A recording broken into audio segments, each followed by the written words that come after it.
1, 2, 3, 4, 5, 6, 7, 8, 9, 10, 11, 12. 12! Good evening, ladies and gentlemen. Welcome to Cassiopeia and the Cosmos of Cinema. This episode, we're going to be talking about 12 Years a Slave. I have to admit, I wasn't the most excited about seeing this one. I knew it was going to be quite a downer. Race is just such a touchy subject, especially when you don't share that minority. But there's pretty much a guarantee that it's going to clean house at the Oscars. Right off the bat, I need to nip this in the butt. If you have not seen Django Unchained, stop what you are doing, go find it, go get it, go download it, do what you need to do. You need to see it. If you want to watch a film about race, if you want to watch a film about slavery, Django Unchained, period, the end. I don't know why any other films even bother at this point. Django has set the standard. Tarantino has set the standard. There is no competition at all. 12 Years a Slave just made me really want to rewatch Django. It was probably my favorite film of 2012. It was incredible. It is incredible. You should see it. Go see it. Definitely, 1000%.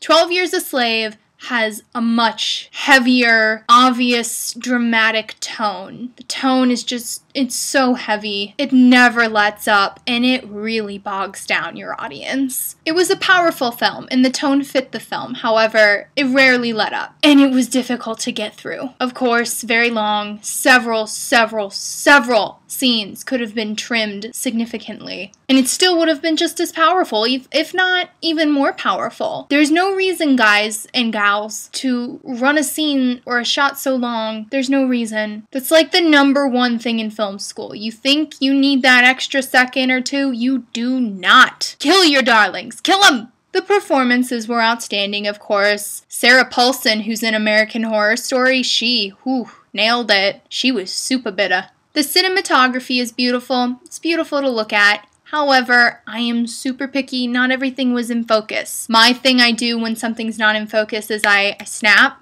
It's like snap and focus. Let's go, let's go.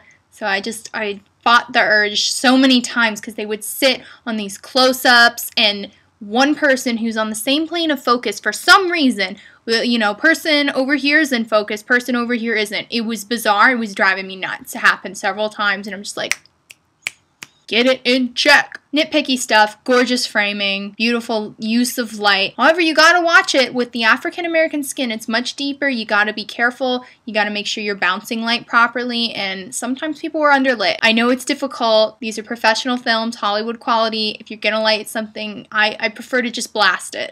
Just when in doubt, you need something. I can't just be sort of seeing highlights, unless it's intentional. Sometimes it was, and sometimes it wasn't, because it would be two people in a frame. Oh, you can see this person, can't see that person. Great.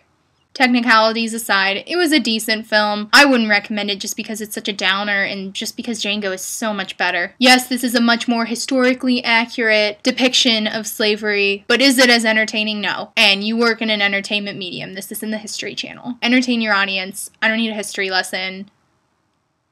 Deal with it. I know the director is African American, but man, were some of the scenes super exploitive. If you're a meek person, if you're a fragile person, there are scenes that'll just rip you apart. Beware going into that, because it is not a film for the faint of heart.